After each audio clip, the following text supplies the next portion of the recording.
Every year, all over the world, we pepper everything from fountains to wells to even theme park rides with our coins. We do it because we want good luck. We do it because we want a wish to come true. In some cases, we do it to marry someone in Rome. It is a timeless tradition, but where does it come from?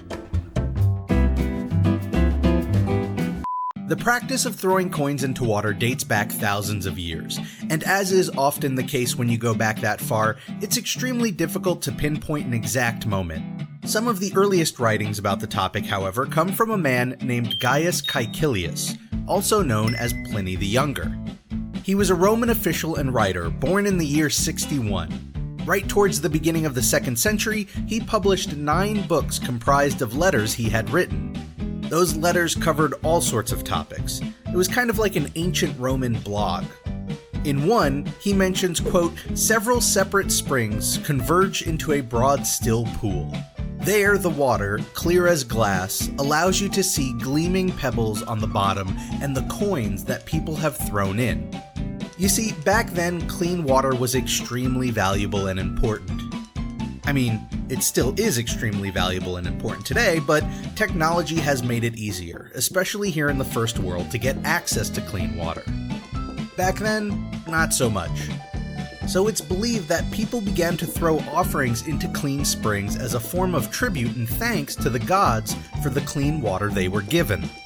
Now, today it might seem pretty antithetical to do something like that. I mean, why would you throw your dirty money into that clean water as a thank you for the water being clean? But this predates germ theory by quite a bit. The practice would eventually spread, and like a big game of telephone, the concept would change little by little depending on where you were and what god or goddess you were reaching out to. Coins were joined by pins and buttons and pebbles, and eventually those tributes evolved from a means of giving thanks to a means of asking for something from those gods. For example, in Wales, the Well of Penrhys was believed to have curative powers for those who threw in a tribute and then bathed in it. The concept even worked its way into mythology. For instance, Norse mythology had its own well guarded over by Mimir, who was thought to be especially wise. As the myth goes, anyone who drank from his well would gain wisdom. Odin, paying the price to drink from that well, sacrificed his right eye to Mimir, robbing Anthony Hopkins of his depth perception for 3 whole films. Now, one of the most popular singular examples of all this, and perhaps one of the major contributors to this still being a thing, is the Trevi Fountain in Rome. Built between 1732 and 1762, the fountain was the Mostre for the Aqua Vergine Aqueduct. Like I mentioned earlier, clean water was a pretty big deal, so it was a tradition for each of the aqueducts in Rome to have a big fancy fountain commemorating it. That fountain was known as the terminal fountain, or the Mostre. As the story goes, a little over 100 years later, a German archaeologist by the name of Wolfgang Helbig, who had been living in Rome at the time, adopted and tweaked the old custom of throwing coins into a fountain for visiting friends who were leaving the city.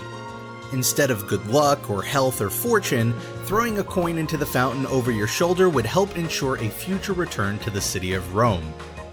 It was further popularized in 1954 with the 20th Century Fox film 3 Coins in the Fountain, which uses the superstition to kick off a romantic comedy.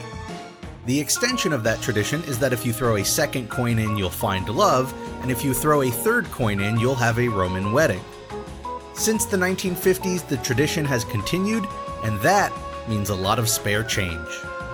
According to an NBC report from 2017, the Trevi Fountain sees up to $1.5 million in change a year, all of which is collected by the city and donated to charity.